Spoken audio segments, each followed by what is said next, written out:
Well, good morning. It is the 11th of February 2021, and welcome to another daily devotional.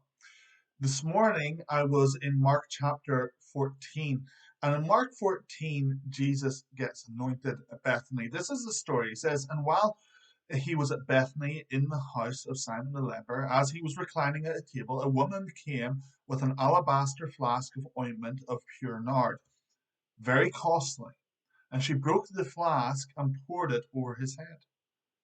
There were some who said to themselves indignantly, why was this ointment wasted like that?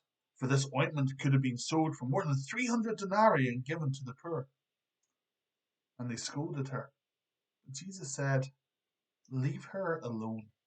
Why do you trouble her? She has done a beautiful thing for me. For you will always have the poor with you, and whenever you want, you can do good for them, but you will not always have me.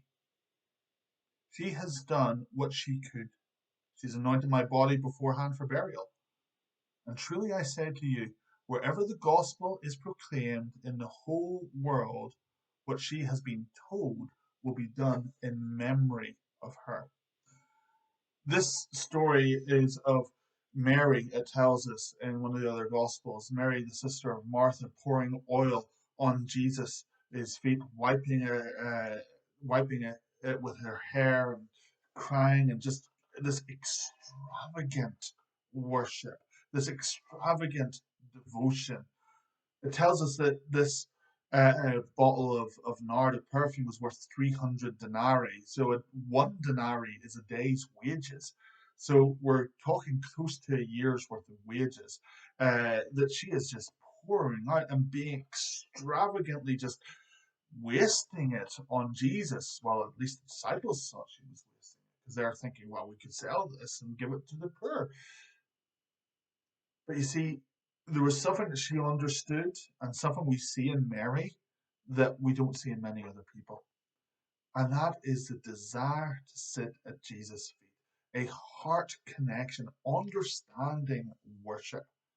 Understanding that worship includes sacrifice, understanding that worship includes giving over of all that you have, understanding that worship is something that wells up from within and gets poured out.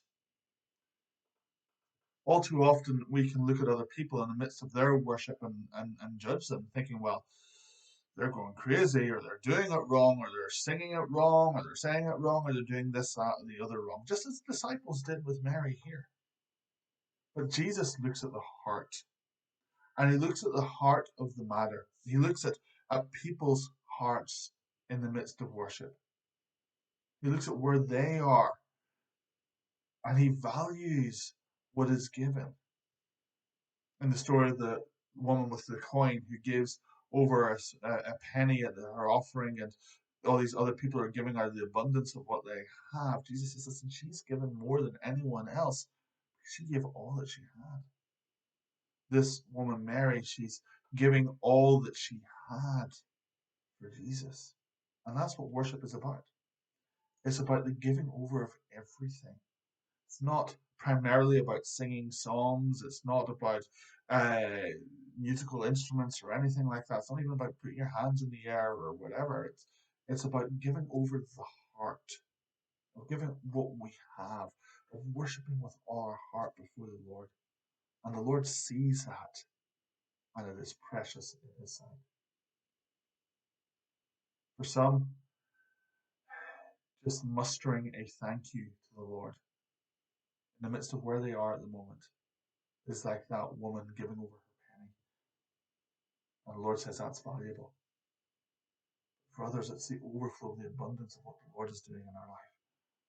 And that's valuable to Him too. Because you are created for worship. So take some time today, get your worship on.